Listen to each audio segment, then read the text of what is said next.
What's going on, everybody? Welcome back, Submission Fishing Live. How about everybody doing tonight? Hopefully you're good. It's been a couple weeks since we've been on. I think since just before Thanksgiving, I think was the last time. So glad you guys could all be here. I'm glad I can finally put one on for you guys. So thank you for joining. Let's talk some fishing. If you guys have any questions or comments, let me know. We got a good show for you tonight. I'm gonna have Kevin Nakata on from the CCA. He's also a member of Fishing Reps. If you guys know, he does. A lot of you guys in the chat know him. If you're new to the stream or something, or you're watching this on the replay, he runs a fishing rep company where he reps products like my own submission fishing, slow death jigs, kicker, taipan rods, who else? War baits, a lot of stuff like that. It's a new clothing line. So yeah, go check him out. So he'll be on, but he's also a member of the CCA. So he's on the board. So he's got a lot of insight with that. And what we're talking about mostly is changes in California law with the 30 for 30 and kind of what they're doing as far as some contracts that were won to put like wind plants up. Or we'll get into that all later. But yeah, I got a little reveal for you guys as far as like jigs and stuff. We got a new product coming out. Yeah, pretty exciting. So anything you guys want to talk about, like I said, just let us know in the chat. It's good to be back. Let's talk some fishing. See who's in the house today. TV Metal Heart, what's going on? Todd, welcome. Glad you could join us. Fishing Reps. Oos, welcome to the show. Pahukai, good to see you again, man. Oos, welcome. You want to know, Jessica, how are you and the baby? Baby's first Christmas? Yeah, baby's first Christmas coming up, man. That's crazy. My first Christmas with a child. Cave Dog, Cal, what's going on, man? Good to see you. Jesse, Oos. Dario, what's going on, man? Welcome. Cool getting to see all you guys at the Maximus last time. Aaron Kruger, what's up, dude? Glad you could join us. Salty Dangler, Oos. Fernando C, what's going on, man? Maximilian, welcome. Captain Dan, North County, Oos. Captain Dan, thank you for the pizzas that you made. Always representing. Man, camera super clear. Yeah, I don't know if it's like I bumped up the lighting, but I did clean the lens. I wonder if that helped. That's pretty funny. But it's the same camera I've always had. Maybe it could be StreamYard too, might have upped their game.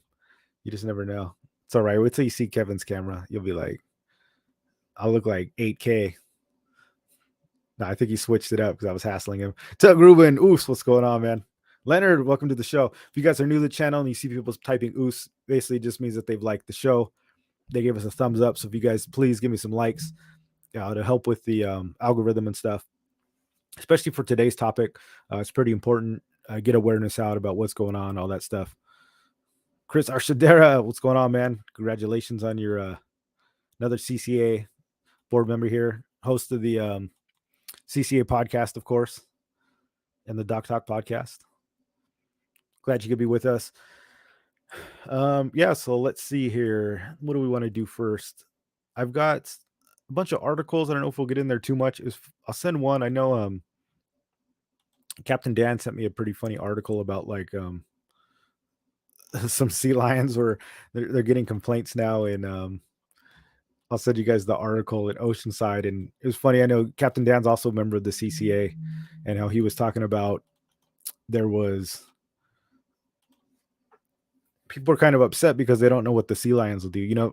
Some of you guys that don't know, sea lions are a protected species, and they didn't always used to be that way here in California. But one of the problems is the whole sea lion thing is that they're not endangered. There's no it's crazy. They're becoming a nuisance. They're almost like a pest or a vermin. Honestly, if anybody lives by the coast, you understand. And that's sort of the problem that they're having is people in Oceanside are complaining about just having to be able to get back on their boats because they're getting they're not scared of humans anymore, right? So people are trying to get to their boats. People are trying to fish on docks, and they're getting bullied by the sea lions. And there's nothing you can do about it. And I know people like Captain Dan and the CCA. Yeah, at the time, this was long before the CCA's time, but people like him were fighting, and people like us saying that you just can't let these things go unchecked, and you protect these animals, and it sounds good, but there's no reason to protect them. But now it's becoming a problem. Any of you guys know that fish, just the smell, they eat fish, they're getting more pushy, they're getting a little more violent, they're causing problems. There's not much you can do about it. Now it's starting to become an issue. We just talked about it recently in La Jolla, where they're trying to protect all these sea lion grounds. These beaches that used to be allocated for like children and stuff are, well, not anymore. Now the sea lions have pushed in, and it's like, okay, what can you do? So you just losing a lot of our ground really for no reason. It's not like some special, super rare, exotic animal that we're trying to. It's just like it's like a squirrel. If you've been up in the mountains, it's like the squirrels are. It's the same thing with the sea lions. It's just asinine that some of these laws that we come up with. But it's an interesting article if you guys want to check it out. Um, it just kind of goes into the madness that we're dealing with now with the 30 for 30 and all this other stuff. It's just crazy. Aaron Kruger says, froze my ass off in Mission Bay this morning. Yeah, dude, it's cold. It's already cold out. Like, I opened the door, I was making some steaks, freezing my ass off. Dude, Carl Black, Oos, welcome to the show. Glad you could join us. And yeah, so I thought that was good. Let's see. And there's some other news. I think we'll save those because there's some other topics, but I didn't know I was going to be talking about what I am today. So I kind of had like a show prepared, but then we kind of switched gears so we can talk about some more important stuff.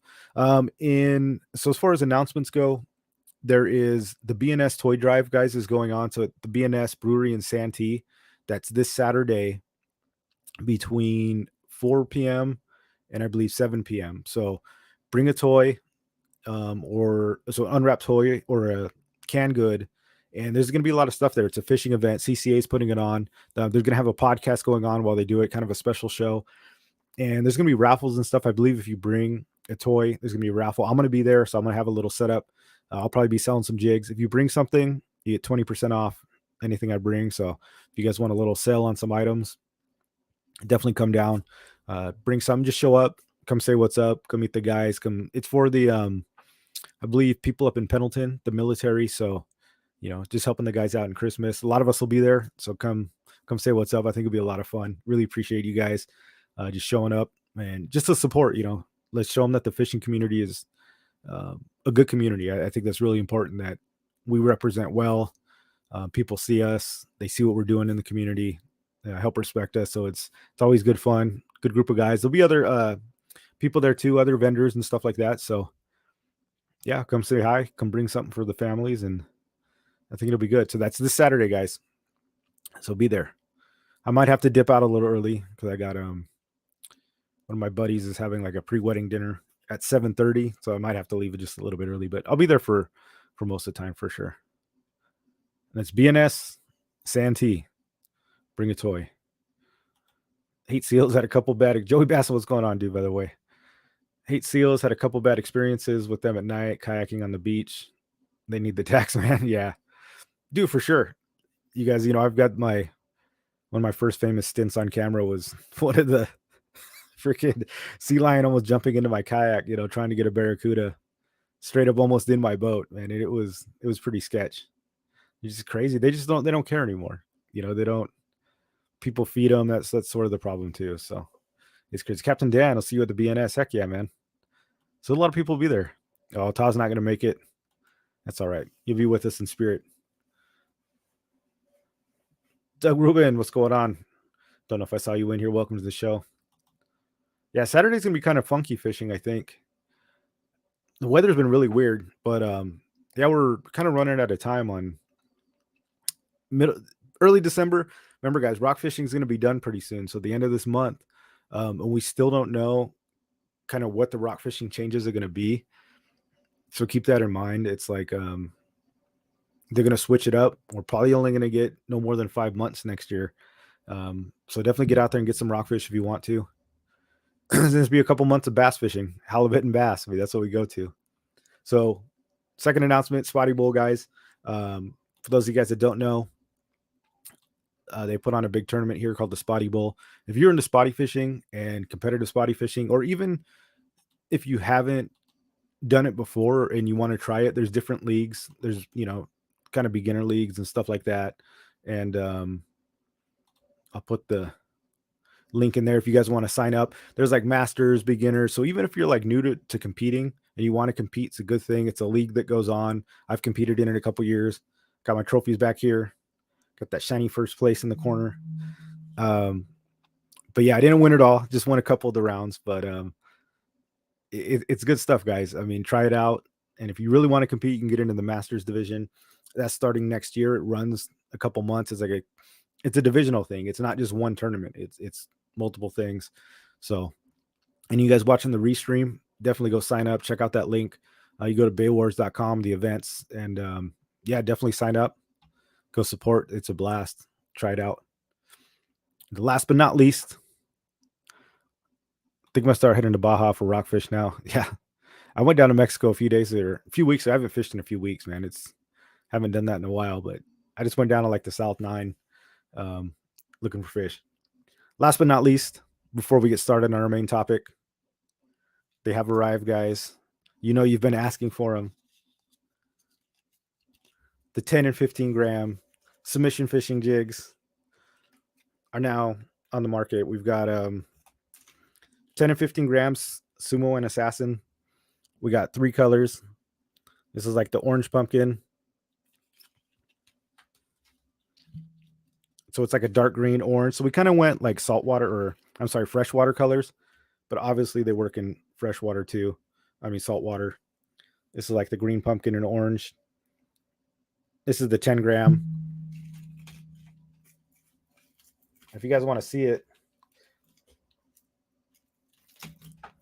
so this is the 20 gram, right? And then this is the 10. So you can definitely see the size difference there. We got it in the 15 too. This is the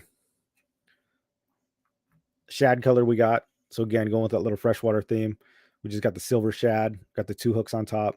This one's a 10 gram as well. Here's a 15 gram Assassin, and we just got the 2 hooks on the top. And then, so we only did the 3 colors. And then my personal favorite, because I don't fish so much freshwater, but we got this from the big one, is the rainbow roll color. So it's the glow with the rainbow. And this was like our biggest color for when we did the big jig. So the ogre for the bluefin, this color took off. It just was destroying bluefin tuna, and everybody seemed to love this one. So we kind of just put it in the small one. So we've got the 10 and 15 grams, 3 of each. So the 3 colors in 10, 15 in both the Sumo and Assassin. And, you know, we tried some different designs and stuff like that. And, you know, I think they were okay, but these ones were so good. So it took a little while. We just had the molds made because they didn't have a mold for those ones. So they made us the molds and we just got it going, man. So if you guys want to get those, they're on sale now. They're live now on the website. They're going to be in Dana Landing.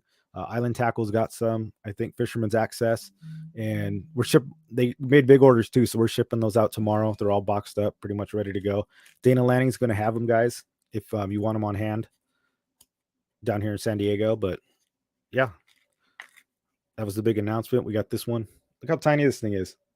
I mean, that's the cutest jig you ever seen. 10 gram. That's the 10 gram Sumo. I mean, this is like the size of a dime. It's crazy. So freshwater fishing, high pressured fishing, bay fishing, winter fishing, whenever you need something small. Finally,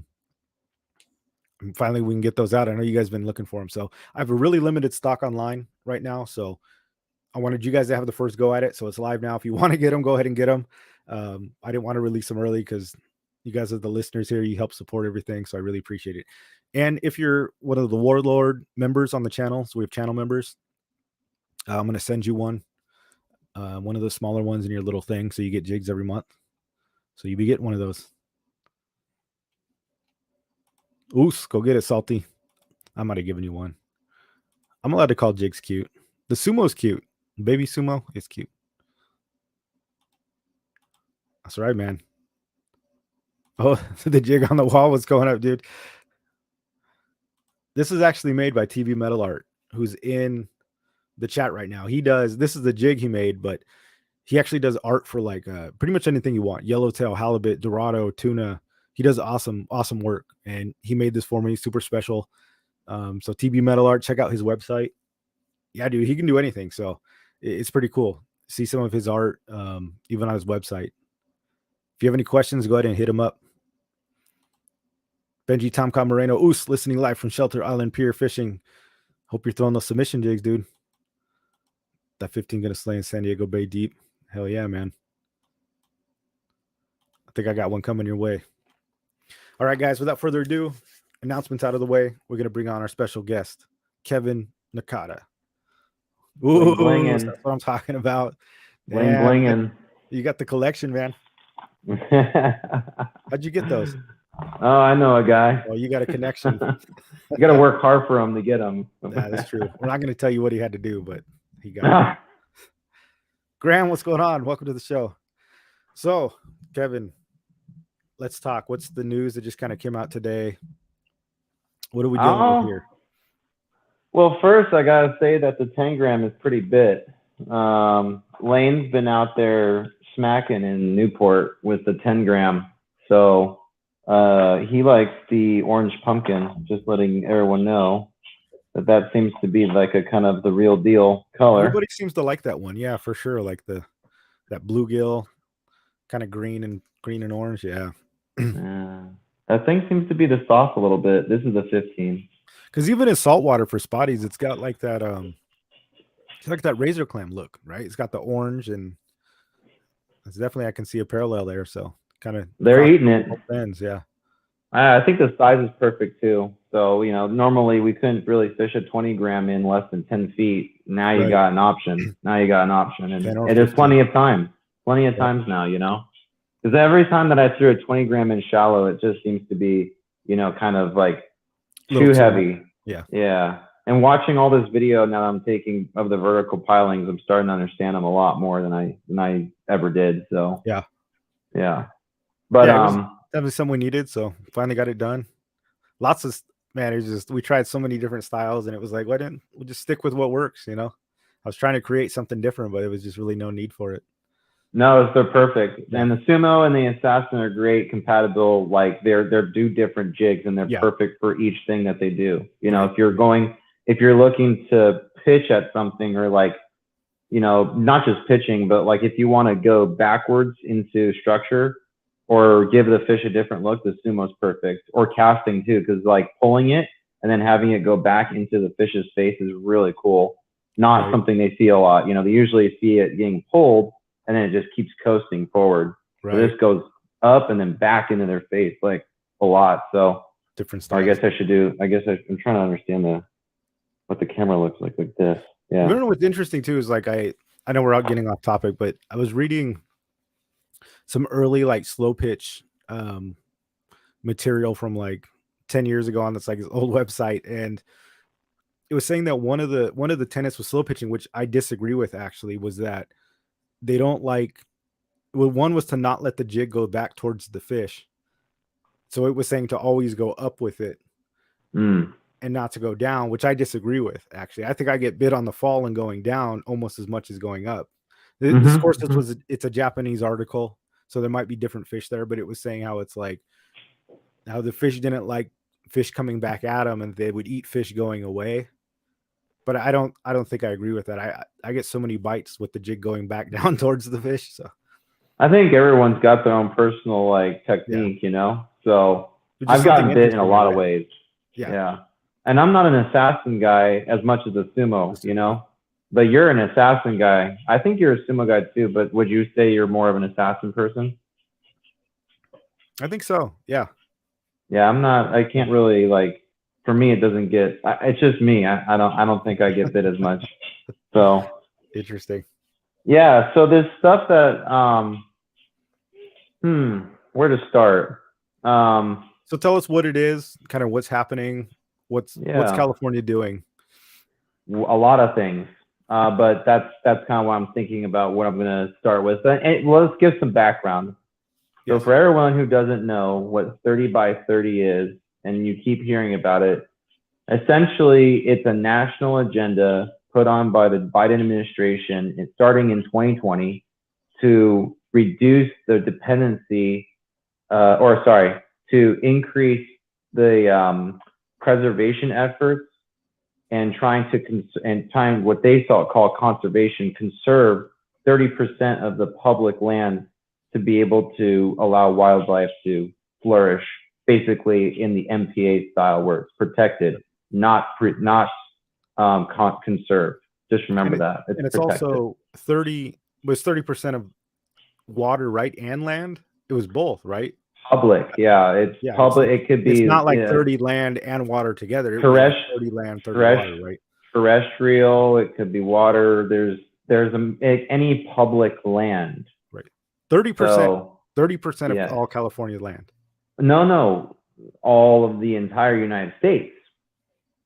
Oh, not just California. Yeah. So right now, Hawaii is going through it. California thing. So it's the United States thing. Oh wow. So it's federal, not just state. Federal, yeah. So the and you can read about it. I'll how best to send something to you so you can post a link. Well, anyways, they can find a link. You can just put the link in the chat and it'll go through. Okay. I'll look it up while we're talking. Maybe in this, and when you guys when there's a little bit of downtime. But so there's Hawaii is going through this right now. We actually had the state Senate voting on AB 3030, which was California's legislation to approve it for the state last year, and it went through the state Senate, and eventually, when it did go through and was voted upon, they decided to not move forward with it because it was too expensive at the time, so it was shut down. And then literally right after that, Governor Newsom, the governor of California, who is also reelected now, he used emergency authorization to move it forward through the system. And now we're going to be circling back on it for implementation. So it's pretty gnarly.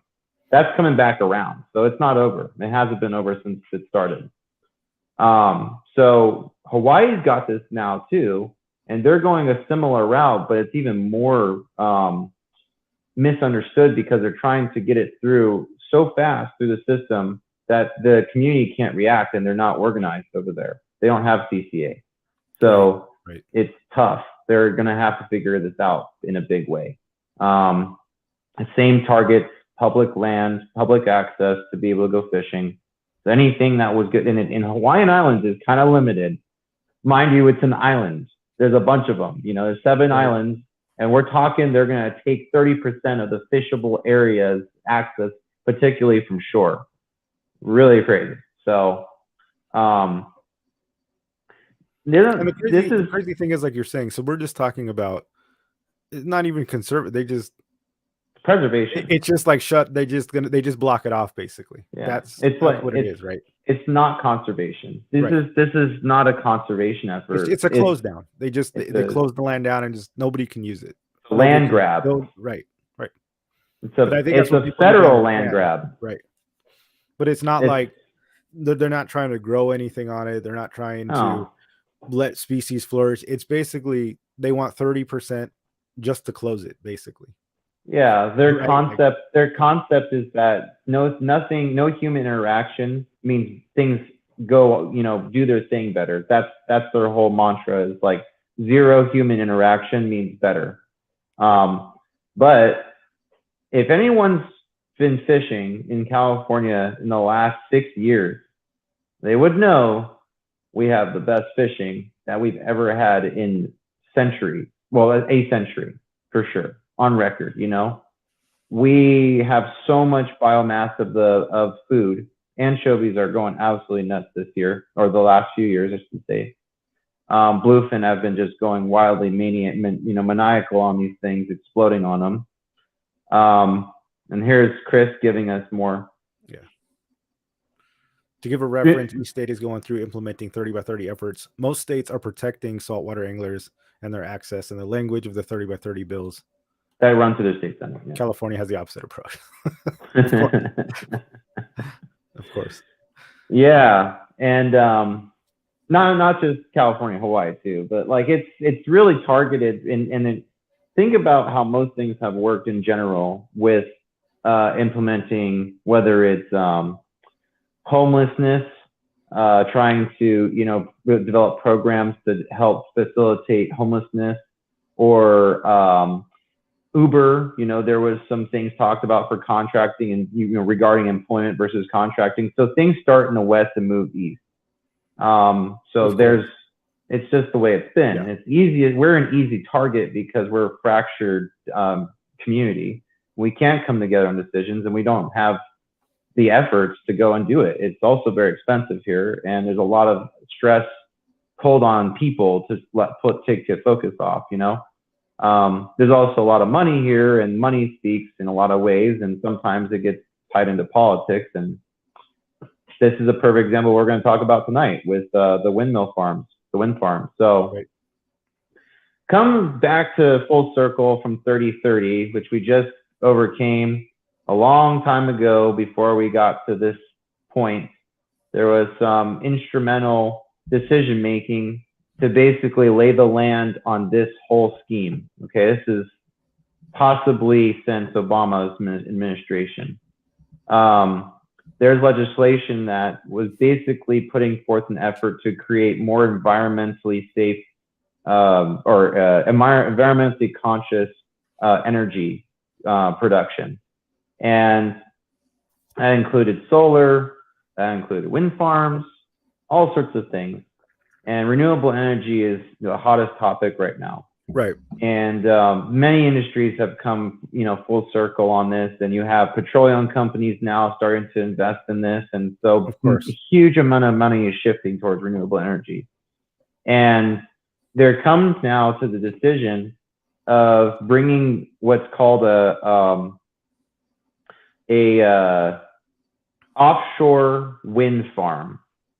And it is essentially what you've seen in the deserts for every time you travel from here to Arizona, and every, basically open expanse of land. Yeah. Like if you've ever been to Palm Springs, right? When you hit that, for example, going to Arizona, but that's the most famous one. When you hit Morongo, Banning, Beaumont, and then you go into Palm Springs, you just hit like miles and miles of the windmills, right? Right. Yeah.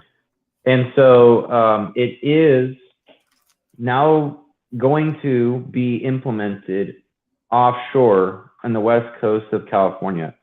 They just went through this bid process, which is really dangerous in my opinion in the first place. But what ended up happening was the federal government created leased areas for people to create big industries, especially in this part of renewable energy, to basically bid on an allocated part of these areas to establish their wind farm equipment to create energy for these communities. Okay, they have 5 of them, and 2 of them are in. Let me pull this up really quick. One was like Central California, right? If you're interested in this stuff to find out more, literally type in offshore wind farm in California, and there's about 15 articles about this.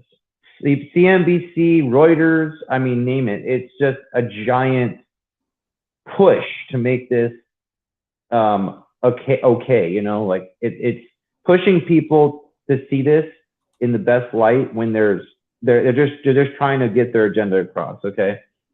One thing that I found interesting was that, like you were saying, so when I was looking through the articles, most of them are they're spun like it's this great thing, right? That I think you hit the nail on the head. It's like we're the only ones out here, people that actually access the water, use the water, use the oceans. But yeah, everybody else is kind of, aside from people like us, kind of think it's some great victory or something like that. Yeah, it's crazy. It's an absolute land grab. One of the comments that I made about this is, how can you even lease the Pacific Ocean? Right. I know they do this with oil rigs, and I don't understand how we can actually mark out a piece of the ocean and go, yeah, this is for sale. We're going to lease this. This is something owned by the federal government. So they're getting the money, by the way. It goes right into the U.S. Treasury. That's what that's for sure. But a lot of these companies weren't even American companies, right? That won the bid. They're European. Yeah, European companies that they're not even going to American jobs. That's what's crazy. They don't go to equipment, companies that are developing this technology. The people that outbid everyone were people from Europe. So yeah, you're right. Here's some of the winning bidders. You ready? Norway's Equinor, California North Floating, Denmark Copenhagen Infrastructure Partners, Germany, RWE, AG, and Central California offshore wind. So 2 of the companies that were bidding were from California. All right. Not only that, but there was $20 million dropped from Governor Newsom to incentivize people to go ahead and do this project, just letting you know. So it's even more slimy. So what ended up happening was these areas, one is in, hold on a second while I find the exact places. Morro Bay, and give me one second. I brought it up here. Did you put it on? Okay, perfect. Oh, you have even displayed areas. Yeah. Where'd you find that at? Yahoo News? It's a Yahoo article. So you can see here, guys, in California. So these zones are where they're going to put it. And one thing that's crazy is look how big these areas are. They're massive. Like these are bigger than some of the freaking county. This is like bigger than Marin County in San Francisco. Like some of these areas that basically were bid out for our water is pretty much a space that's gone. And what's crazy to me is like this is just the first run, right? Like what's next? Like this is just the first contract, which is absolutely crazy. But the amount of space that's actually needed, when you think of the size of California and you look at the size of this area that they're allocating, I mean, did you post that? Man. Did you post that in there? Did you post that? I'll put the link. Yeah. Yeah, I want to see this really quick. Yeah. I mean, look at the size of Cambria compared to look how far it goes from Eureka and to above Trinidad. Like, are you kidding me? Yeah, it's huge. It's ridiculous. Like, imagine the size of this stuff that's going to be out there. This is wild. 583 square miles altogether. Yeah, you can see here some of like the different proposals of. It would just be fields of these 500 square miles of these windmills. But I mean, so the one thing that I don't understand is when we're talking about conservation, they put the MPAs in place so people like fishermen can't fish, right? But then, what do you think all these lines are going to do to the wildlife? First off, you have to drill in the ground to put the mooring in. You know what I'm saying? Like these things these don't just float in the water. They've got cables that get moored together. We're talking 500 square miles. Wait. You're hitting a big point. Okay. So there's a few ways, there's 2 ways right now that they've done, well, actually only really one way that they've done these wind farms. Okay. Offshore wind farms. One of the main epicenter right now of development was in New Jersey. And they already exist, but they are able to put them into the sea floor.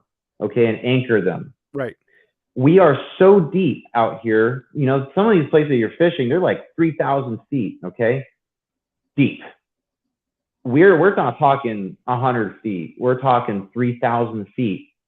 They're trying to put them 25 miles off, and over there, in that area, it's deep. This is not a shallow spot. So there's going to be in total approximately like 1,800 windmills to accomplish their goal of 4.5 gigawatts of energy, and they're each going to require 4 to maybe way more cables. I was reading some. They were saying 11 for one unit. Right. Okay, and not small cables, like giant, as big as me cables. Yeah. You know, down. So and you tell me how a whale is supposed to navigate through that. It's a nightmare. Right? Anything. Let's not talk about just the whales, but the tuna. They're a huge part of the ecosystem. Great white sharks, which are really sensitive to electrical signals, by the way, and electromagnetism, and our magnetic fields and everything else that they work off with their senses. And all these things do. All these marine animals do. Dorado, the halibut and flatfish, at the base of all this. Okay. Right. Bait fish. Every single thing in the environment is going to have a dramatic shift in how they approach this area. This is also one of the areas that whales migrate through. It's been recorded. So right. This is a pathway along the coast for these things. And I think this is where you guys got to speak up is like, call people, and we'll get to like what we can do. And one of the interesting facts is, I want people to understand is us as fishermen, we are the real conservationists, right? And you hear that we destroy and that we're the problem, but the CCA is out there putting, it's fishermen that are putting white sea bass back in the water, putting halibut into the programs. It's us watching the fish counts. We understand that if we want to continue to fish, we've got to take care of the fishery. We always hear that we're the problem and they shut out our land with the MPA, but then they go and do this where you're going to literally drill thousands of holes into the ground to put cement, destroy the whole floor bottom, and have thousands of cables just littered throughout 500 square miles of ocean. It's just, it's crazy that how the blame gets passed around. Like we're the ones, this is going to do more damage than any fisherman's done to an MPA, like in any time, These are the same people up in these elected official, places in the government that would say that they need to protect whales from crab traps, from whale entanglement. Right. It's the same people. Correct. Yes. So it's all about money. There's nothing else about this. It is a money grab. It's incentives because federal government is issuing grants to support green energy and renewable energies. So it's tax dollars. This is tax money funding this. Eventually we're going to get the big bill. So, and your communities are reliant on this energy. So imagine what the bills are going to look like. Yeah. So they're doing this to make a profit, That's one of the most disappointing things too, is that, we pay, is that like, we're the ones paying for this whole thing. I don't know how we got to this place where it's like, we're basically paying to shoot ourselves in the foot. You know what I mean? It's like, it's crazy. It is kind of crazy. It's not even like it's some private entity that's coming over and taking over. It's like, no, it's just the government taking public land that you pay for. It's kind of nuts. And the worst part about it is messaging as far as people trying to move in some helpful direction is right now. It's about making some noise. We got to talk about this. So but the decision's been made. Is this a done deal? Is it proposed? It's going to happen. It's not just proposed. It was already brought into legislation. There was like I was telling you, previous administrations approved this and moved it through in California. And now it's at the federal level too. I guess the most important thing is, what do we do about it? I was looking, and I think that we got to wake people up. You got to fight, guys. I've talked about this before. You can't just stand by and want to fish. You want your grandkids to fish. You got to speak up about these things. What you just said there about grandkids fishing is probably the bottom line here, because people are so short-sighted on some of this stuff, including us as fishermen. Dude, this is not going anywhere. Like, this is going to be growing. This is the beginning of all of this. If this gets bigger and bigger every single year, we're not going to have tuna fishing like we did. We're not going to have whales like we did. We're not going to have white sharks. We're going to have a problem, an imbalance in the ecosystem. And we as conservationists and the people that spend the time most out there on the water know that this is a bad deal. Right. And they're putting a different spin on it to try to get something out of it, which is money. Right. Bottom line. So just imagine in 20 years when you just go off the coast and it's literally just mechanical wind farms as far as the eye can see. Like, that's crazy. By supposed conservationists, fake conservationists. One of the interesting things to me is their placement of these zones, because it's Cambria and Morro Bay. Well, Cambria has a Navy base pretty close to those spots. Morro Bay has probably less traffic, and those two places have probably less traffic than anywhere down here. So they chose places with pretty good access to be able to go out and work on these things and have less people going out there and doing anything like water sports, fishing, whatever, sightseeing, whatever. This would be terrible to try to do in LA, because guaranteed, even, There was no way this would work out. Are you kidding me? People would be up in arms right now. They would literally, and we should be, and we're kind of trying to, if I'm not trying to communicate that already enough, you should be really trying to do something about this and trying to spread the word that this is not, if you feel like this is not something you want, you need to do something about it, right. Which is talk about it. That's the best thing you can do, start the conversation. Bet they're calling the windmill structure for fish. You know what's funny? Probably I wish they could. I wish they could, but it's not true because it's floating. It's not even erecting anything, right, secure. Right. There's nothing. Yeah, if they were on the bottom, like, the old oil rigs, dude, those are money because they've got structure to pillar all the way down. But what is do we know? Can you fish next to these things? No one knows that. No one knows that. Between them, or are they just like, oh, you can't be within 500 feet of this land?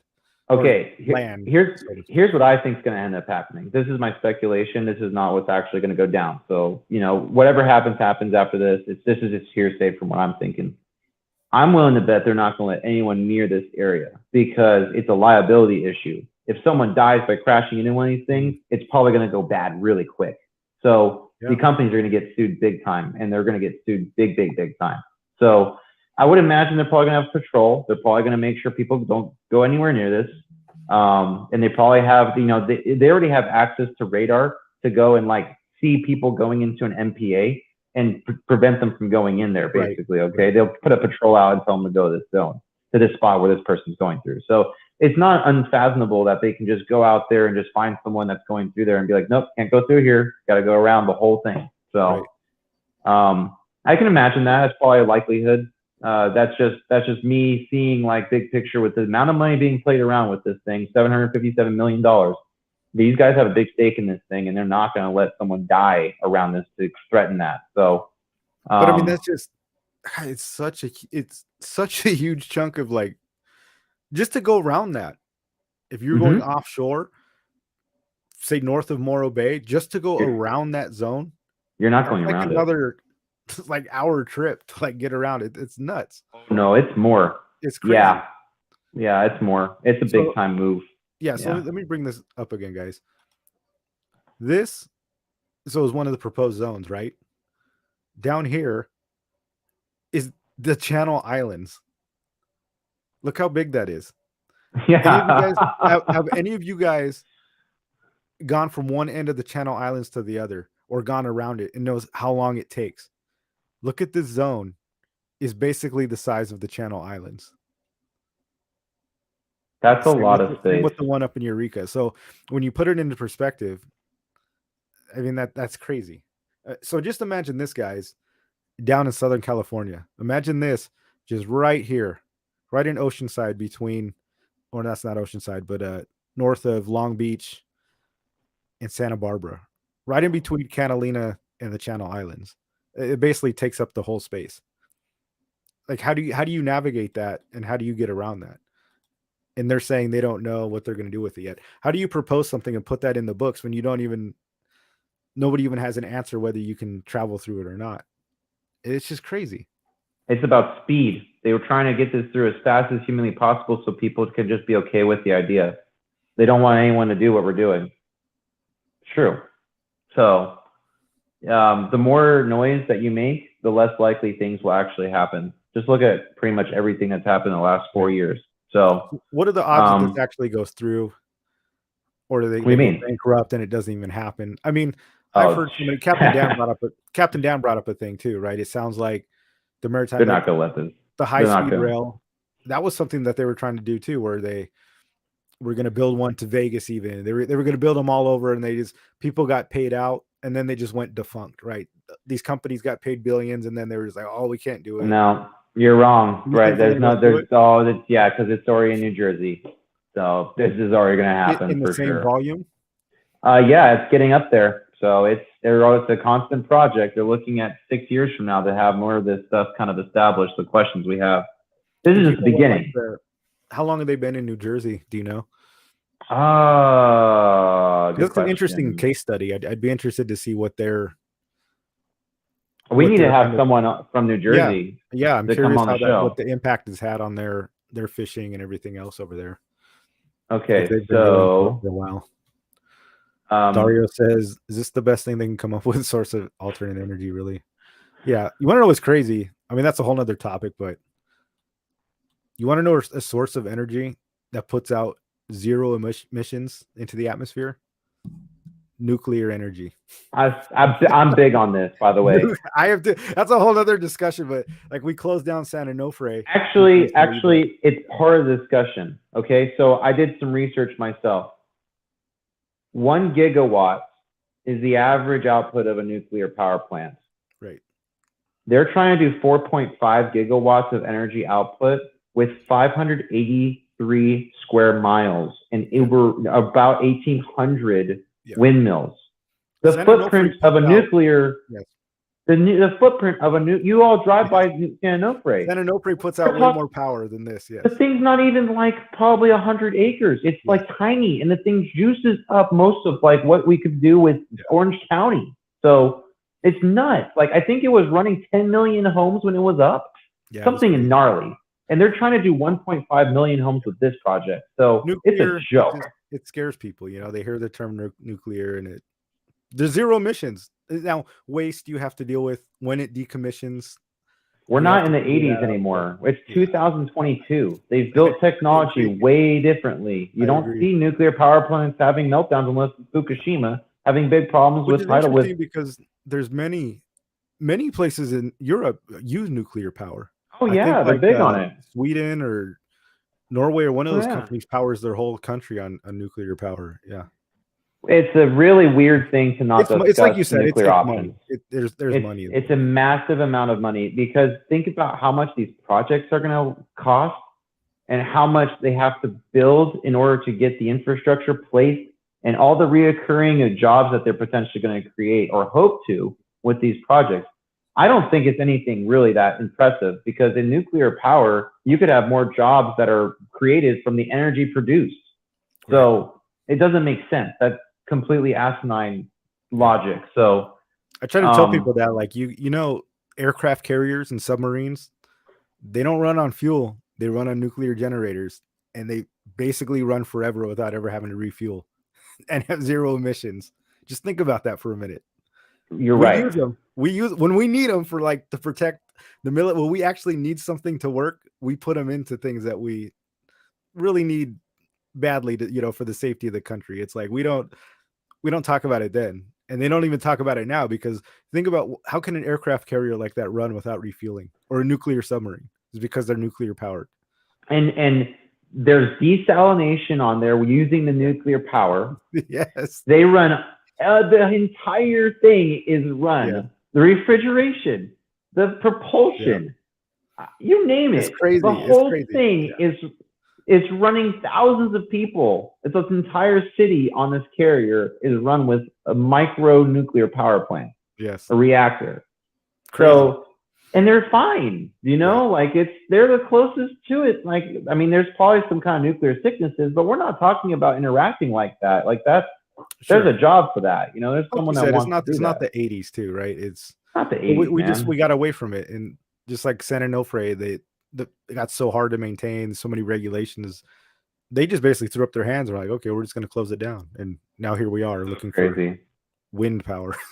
Well, so I'm not a conspiracy theorist by any means, but I'm just give me a second. Let me find my tinfoil hat first.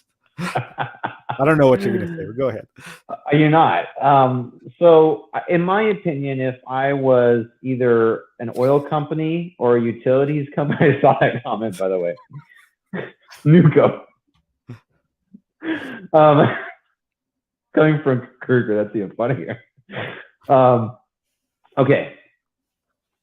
If I was a power plant company, I would, or an oil refining company, I would be absolutely crapping my pants right now, because we're going through a time where things are changing and more awareness is going up and less dependency on fossil fuels is probability, just because the people are pushing this. I don't think it's actual reality, but it's going to happen whether we like it or not, right? We're pushed to the edge. I think that people are in these big companies, especially like companies like in oil, are really trying to find a place where they can actually make more money and not lose their butt on everything that they created for literally 50 to 80, 100 years now. They are in a big transitionary period to keep the money and stop from going bankrupt. We're basically bailing out industry instead of rotating into something that's more secure and actually forward thinking, like a nuclear power plant. We're trying to create more money and opportunities for people that don't need the money because they've made a lot. Right. So we're trying to save people. But it's mostly save companies, not people. Sorry, we're trying to save companies. But a lot of these, but it's just a fact of the matter is, like you're saying, but a lot of these windmills and stuff are bought by petroleum companies. They are buying. Yes. They're getting money they're getting the grants from the government, and that's why they're building the power. So they're just like correct. saying, "Oh, well, we'll switch green," and then they're getting these big contracts. It's the petroleum companies are the ones that are actually doing the energy for the clean energy, so they're trying to transition, and it's a business model. I get it. Like, 100%. Yeah, it's a good choice if you're a business owner, or the CEO. I get it too. But it's terrible for what we're trying to do with the environment. It's completely, we're wrecking ourselves trying to make money. So at some point we got to get back to being like, okay, we're humans and we live on this planet Earth, and geez, dude, like the whales and the dolphins and the tuna and everything else you guys are playing that we interact with as fishermen and anglers and conservationists, we interact with these things more than anyone, more than people that are going on whale watching trips. That's once a year. We're going out 50 to 100 times a year, maybe even more, sometimes less, but we're going at least once a week, 50 times a year. So we're interacting with this the most. Shouldn't we be the ones that have the biggest say? Just saying. So because like you're saying, they don't really care because it's not about protection. I think that's the most disappointing thing is that it's not about the conservation at all, and we get the blame for it, and we hear that, but true fishermen are the real conservationists. So I mean, where does that lead us? I mean, what do we do? I know the main thing is to just bring awareness to people, right? At this point, they're going to happen, right? But the best thing I think we need to do to stop it from happening. We need to try to figure out. We need to try to figure out how we can vote on this. That's serious. Like someone needs to kind of get this going. I don't care if I was researching, and I know we're kind of far down the path here of this, and there's money being thrown around, and federal is involved. Dude, we got to figure out how we can get people to vote on what this is going to do to their lives and to the things that are existing out there in the ocean that are not human. So I don't think that this is over. I think that the conversation needs to get started really fast, and that people that weren't necessarily seen as alliances or groups that weren't seen as alliances, we need to change the topic and go back to what this is now. Instead of trying to fight each other, we need to be on board on trying to do something to be environmentally safe for everything that exists in our waters, not just humans. We have to kind of... There should be enough pressure. I don't know how the people that hate the fishermen should be hating this way more than the fishermen will. They should be. That's going to destroy the ecosystem. It's going to destroy in that 500 square miles will destroy the ecosystem, destroy whaling habits, destroy tuna migration patterns.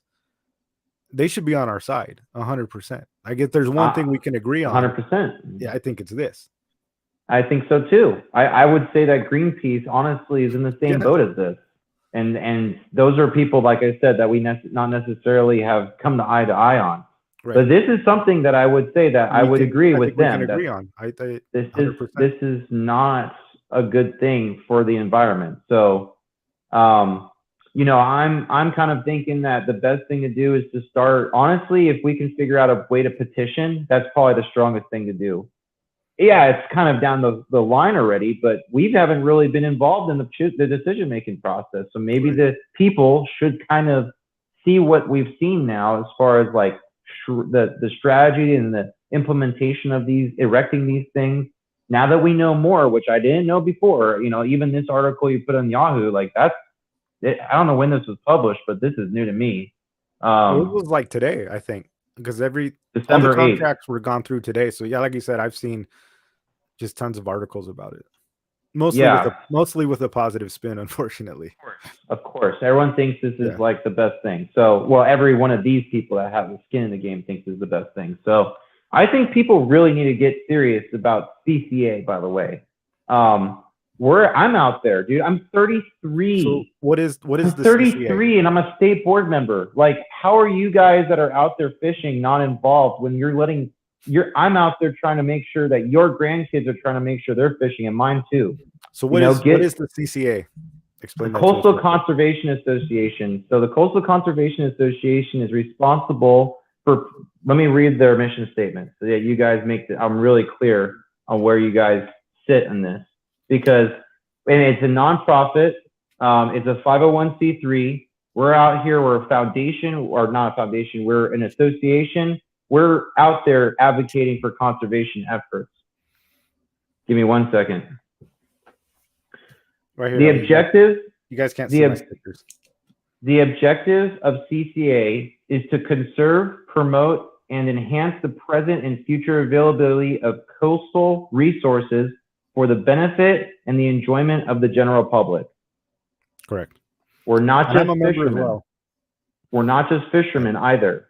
There's plenty of people that are not fishing and are part of CCA, even at the state board level. Right. So there's industry people involved, like myself and some other people, and then there's people that are advocating to be able to make sure that the habitat is always going to be there for people to enjoy, and not just habitat too. But the CCA, they were the first ones that brought it. I think it was Wayne, probably, when I heard about it, first one blowing the horn on the 30 for 30, you know. So yes, I wouldn't even know about a lot of that stuff without the CCA, and they were fighting for it, you know. We are an army to advocate for things that are better decisions for the ecosystem and conservation efforts.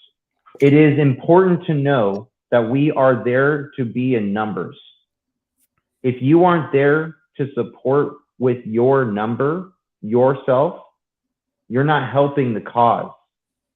You need to be a CCA member so that when we go and advocate for things to work against or for, we have members, not just people talking. We have people that put donations to be able to help put their name in our membership so that we can go and say, we have 10,000 members that are not for this. Right. And then we get the ability to do things because we have numbers on our side. We have the public to be able to help promote better decision-making process. So in my opinion, strong opinion, if you are not a CCA member, you have two things you can do. The first is to become a member. It's plain and simple. If you really feel like you want to be out there to have others enjoy the future of the environment, the ecosystem, be an angler, be a whale watcher, you should probably be a CCA member, because you're going to be out there with donations that affect decision-making process for the benefit of that resource. That's the bottom line. That's where that money goes. The other thing you can do, if you can't afford $35, the other thing you can do, well, you know, let's just say it's $35 a month. Let's get serious, okay? Just try to make it real good. If you can't do $35 a month, you can do $10 a month. Chris and I were talking about this before. How much is the yearly membership? It's not very much. I would say to start with a goal to do more than $35.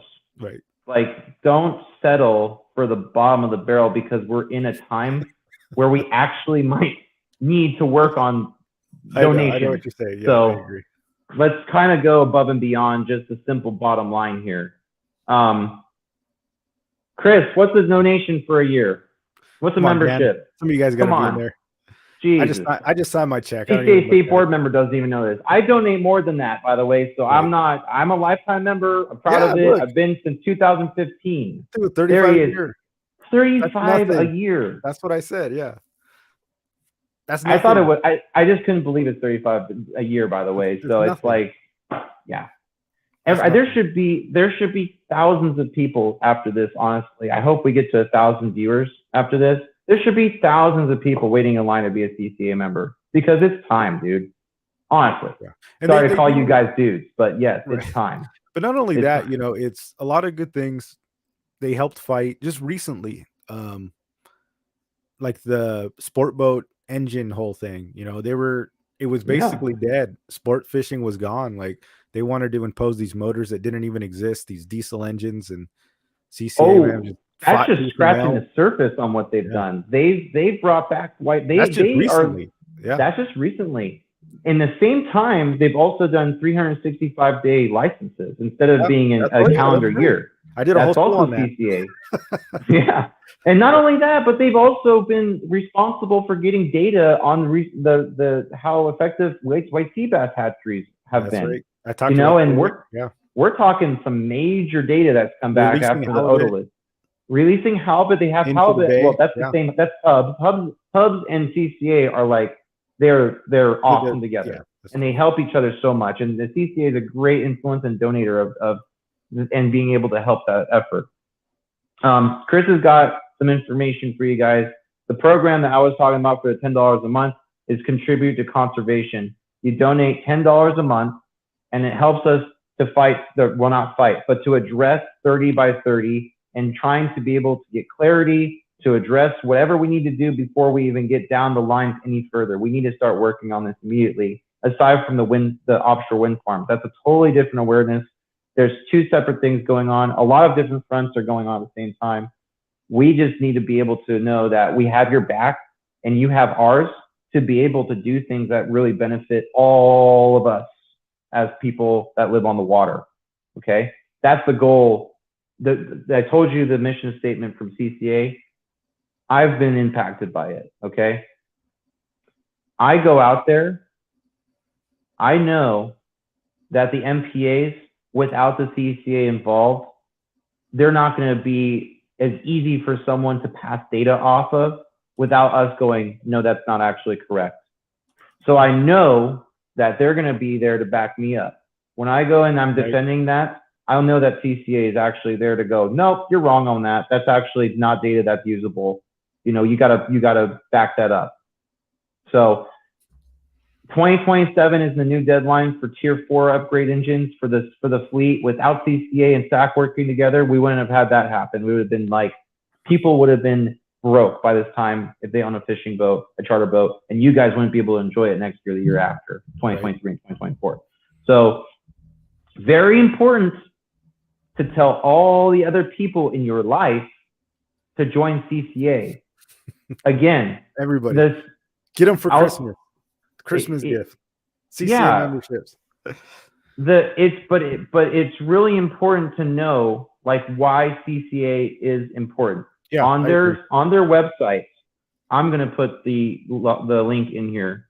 On their website, under About, the second line down is the mission statement. If you can go ahead and give the closest thing you can to their objective, which is that one line, that one sentence that I put out there, to conserve, promote, and enhance the present and future availability of coastal resources for the benefit and enjoyment of the general public, you're going to get more people to understand what the goal is. It's not just a fishing thing. This is in every marine, mostly coastal, coastal communities. Okay, right. Very big deal. It's not just about fishing.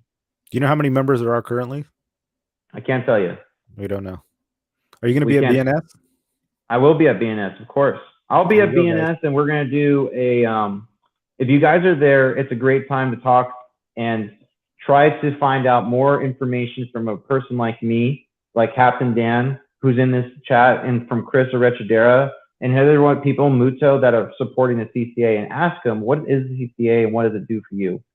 If you're not clear on that, you're losing half the battle of understanding what they've actually done to help you now as an angler, you know? So there's Chris. He knows. He knows. Look, we can there you go. Of course we could. 140,000 in 19 states. We should be 140,000 here. Yeah. So we have over how many? I think there was over like 3 or 5 million licenses or something sold in California. Something insane. Right. And every single one of those, I don't know how you're not a CCA member. Like that's crazy. I don't know either. Because I'll tell you one thing. Okay, I shouldn't. They don't know yet. I shouldn't actually talk about this, and maybe Chris is probably going to give me a slap on my wrist. Okay, we We have people in the CDFW who don't fish. Okay. We're the ones, and they're our allies. Okay. But we're their voice to be able to communicate to the California Department of Fish and Wildlife the impacts that actually exist in the fishing and conservation effort world. We're the voice, right? Because there's no one that's fishing on the CDFW board. Okay. We need to do a better job at being the voice, the decision makers, and the people to actually create this better infrastructure going forward in making decisions. Because we are lacking that right now. We're letting people do that don't fish. So aside from the CDFW, we're talking like other science institutes that are doing these studies are getting, they're able to move the data to be able to change the direction of something in that benefit for one decision or the other. Sure. Without Wayne, for those of you guys that don't know, I did a whole show with Wayne Kodo, right? He's the big cheese over there at CCA, and we talked a lot about this. You know how you can skew data however you want. It's almost like it's a lose-lose situation. You know, it's really hard to. People that don't fish are taking data that you give them, and then they just kind of spin it however they want. If you catch too many fish, they think you're overfishing it. If you don't catch enough fish, oh, there's none left. Either way, it's a problem. You're either catching too much or you're not catching enough. So then they think it's a dead fishery, and that's a whole nother. We got in a whole conversation about that, which is crazy. So something to look not forward to, but it's coming, is the decadal review for the MPAs. We're actually going to be able to see data collected over 2012 in the lower half of the state. That's when it was implemented in La Jolla. We're going to see more than 10 years of data come out about the effectiveness of the MPAs. Really important to keep watch of this, because there's two results. It's either benefited or it hasn't. Right. There's going to be a decision that's going to be have to made to see if they're going to re-up and increase the size of these MPAs, which is 30 by 30 there, if it leverages that. If you guys don't call out the data, if you don't see what it's done, or if you don't agree with it, and if you research it, right, I'm going to read through the whole thing. I know it. I've read through some things provided by the PFMC. It is nuts how much data there is. And they do this on purpose, I think, because they don't want people to really fully understand it. Right. But it's going to be a massive report. You got to be able to I'm going to sit down and do my best to understand it. Scientists are going to know it best. But we need to be able to really understand this and try to make the best decision next. I don't think that additional preservation areas are going to be the call. They haven't been a very good call since the beginning of MPAs, in my opinion. It's not, you don't have white sea bass staying in the same zone. You don't have bonita staying in the same zone. You don't have yellowtail or barracuda or all these calicos, even sand bass. So, vermilion rockfish, all these fish are moving all over the place. They're not staying in the same spot. Maybe a lobster, that's an abalone, but those. I mean, even because nobody's fished there, right? They've been closed down. It's regardless of what the result is, it still doesn't take away the fact that you can't take away functional land from the public that has a right to use it. It's a constitutional right that we have. It is a constitutional right. It's a state constitutional right. It's not the government's land. It's not California's land. It's our land. People's land. You pay taxes and you're a citizen of the United States in California. 100%. It's our right to use that land. Right. It's like their study can be whatever. It doesn't matter what the study says. It's not their land to decide what gets done with it. I think that's 100% ultimately one of the biggest things for myself. We can do it responsibly, but it's crazy. The crazy that government can just take the land from you and just say, oh yeah, you can't use it. Like, what do you mean? It's our land. What do you mean you can't? It's our land. It's all of our land. That's right. It's nuts. It shouldn't be up to public land that is closed that can't be used. That's crazy. Yeah, and then honestly, all these things that we're talking about, that if I haven't made it clear already, we should have a bigger say in what the decision making process is. I agree. But the only thing that's going to help do that is to become a member. I swear, like that's like every time we've ever talked about CCA and becoming a member, or trying to we're not trying to pitch a sale. Like this is a lifelong decision you have to make make. any money from it. It's a nonprofit. No. Yeah, exactly. So yeah. you have to understand, like, I'm not doing this for a reason that's like financially going to benefit me. Like I'm doing this because I care about your kids fishing. I care about you fishing. I care about the other kids fishing. I care about whales. I care about tuna. Like I want to see all this stuff exist when I'm coming up to I'm 33. If I make it to 50 and I haven't seen a windmill farm yet, I would have that's the greatest thing in my life, dude. Like great 50th birthday. So the bottom line is, I'm not trying to pitch a sale. Neither is Muto. Neither is Chris. Chris and I and everyone else involved are doing this because we're trying to make sure that we still are going to be there to enjoy the outdoors like we have been now, maybe even better. So we've made great contributions to conservation efforts. The CCA has done amazing things just look at the hatchery alone. We've recovered, the white sea bass population has recovered tremendously since the gillnet days. Aside from that being abolished and gillnets not being around anymore, it's a totally different deal now. Like we've made an impact. So everyone that maybe doesn't understand how much of an impact they made, you probably should go do some research or talk to someone like myself or someone else in the CCA, especially at the board level, because we know and we should know. If you don't, then shame on them. But it's definitely appropriate now to have the conversation more than ever, especially for people in your inner circle. The other thing that's really beneficial to the CCA, by the way, is if you have really good connections to people at the any political level. I don't care who's what party at this point. We need to be able to contact people and make us build associations to get better jobs or better communication. Better representation too. Yeah. Better representation, 100%. Because we need that. And it's not about just making friends randomly. It's about, okay, well, we want to come to the table to help make a decision, but we have no one to we don't have the numbers to be able to go and talk to that. We do have really good relationships built, and that's really helps a lot of success, especially when AB 3030 came around. We had some great advocates out there. Hopefully they can even do better. But what I'm trying to say is we could use everything from people at the, honestly, it wouldn't even hurt to have school board, members. I'm being serious. Like at this point, because think about the kids, the kids. It's about the kids, man. Think about the kids, and CCA actually helps get kids on the water, by the way. So, but the bottom line is we need people to understand our association with decision-making that we would like to be involved in. We want to be there at the table. We want to be able to have a conversation, yes, with the parents of kids who are wanting to go fish.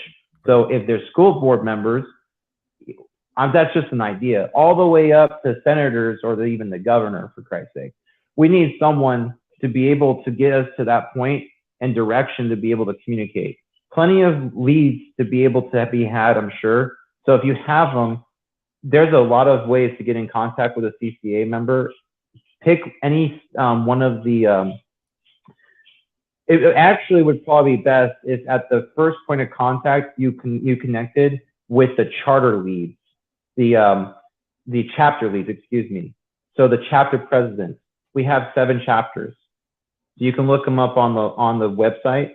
San Diego chapter is a great one. I'm involved with it. Captain Dan is too. David Chavez is the president. Talk to me. We want to know people. Please give us the leads. We want them. Email. My email is so easy to get to. You look at fishingreps.com. That's my only pitch tonight about something. You can go on there and my email is on there and a phone number. Contact me. I am easy to get a hold of. You can DM me on Fishing Reps on the Instagram. I will help out any way we can. I've done it for many people, so we know how to find you. Just find me, man. All right. Find me, hunt me down. I'm not that hard to find. Easy. DM me on Instagram, or honestly, Chris is on there too. The CCA Instagram is a great way to get in contact with us. Like DM the CCA or Facebook if you're more into Facebook. Get a message over to the CCA. CCA California is the Instagram. Follow it, DM them, make sure that you're getting involved.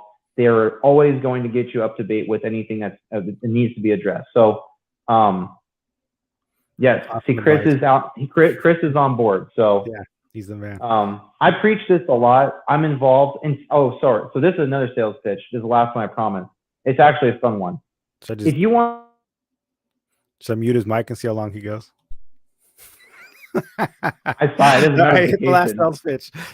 What do you got? If you want to be a CCA member and have fun and you're in San Diego, which I think most of the people that watch this are, you should join the CCA San Diego chapter. I'm going to be involved this year a lot more. We're going to do new membership. We're going to really focus around new membership and having fun events. Like there's an idea about maybe a chili cook-off, which is pretty cool. Nice. Yeah, I think it's cool. So just stick around. Like make sure you're hearing from us. The podcast is a great way to hear about new events. The CCA podcast is great if you haven't already subscribed on Spotify. It's a great way to listen. Like this week we had Dwayne Diego from Pinnacle Sport Fishing on. So it was super informative. So we're providing a lot of value for literally nothing. We're just trying to get like additional things out the door to be able to create something interesting. So you're not getting nothing out of like being involved. You're going to get more than what you asked for is what I'm trying to say. But if you really want to be like an in-person, like if you want to meet me and you want to meet other people in the CCA, like come over to the CCA chapter, find a way to get in contact with me, other people. Like I'm going to be there with the CCA San Diego chapter to be able to build new memberships. So I'm actually the guy you want to talk to about being involved. But come on down, man. We're going to have some cool stuff to do. We'll announce some events over time. I'm sure Muto will want to be involved. So yeah, definitely get involved when you can. We're here to be there for you. Kevin Nakata, thank you so much for being on. We'll have you on again, and we'll see you. I hope so. We'll see you. The fight never stops, guys. The fight never stops, man. It's just all about we got to be the squeakiest wheel right now, and we got to do something about it. So be out there trying to do something. You got it. Oos. Later. Oos. All right. Sorry, I cut him off too early there. All right, guys. Thank you so much for joining. And yeah, just what he was talking about, DNS this Saturday. If you guys want to meet us, I'll be there. Kevin will be there. Some other guys from the CCA. More importantly, we're going to bring some toys with for the people of the Pendleton. I think it'd be a good time. But yeah, just moral of the story, just look into what's going on in our fishing community. You know, when we have the MPAs, now we've got the wind farms. It's like every year something comes at us where we're losing our fishing rights, you know. And somebody that has a new daughter that I want to see fish someday, and you always hear about the old timers. You know, you don't want to be that old guy that's saying, remember when we can fish here, we could fish there. But it's becoming a reality, you know, and if we don't do anything about it, if we don't speak up, if we don't fight, we're going to lose it. So the whole point of this is, you know, I love fishing, you love fishing, and I want to fish for a long time. As far as the jigs go, smishfishing.com. Apparently the site's not working. So we were going to launch the 10s and 15 grams. Eric told me it wasn't working, and Jessica told me she got to call the shop tomorrow and figure out what's going on.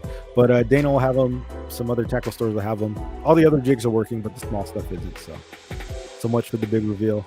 At least you know they're there. You can go get them. I know we've been talking about them on Instagram and stuff. It wasn't that big of a secret. But thanks for joining, guys. Kevin, thanks for coming on. I really appreciate it. And everybody else, good to be back. I know it's been a couple weeks. Hopefully I don't miss too many other weeks.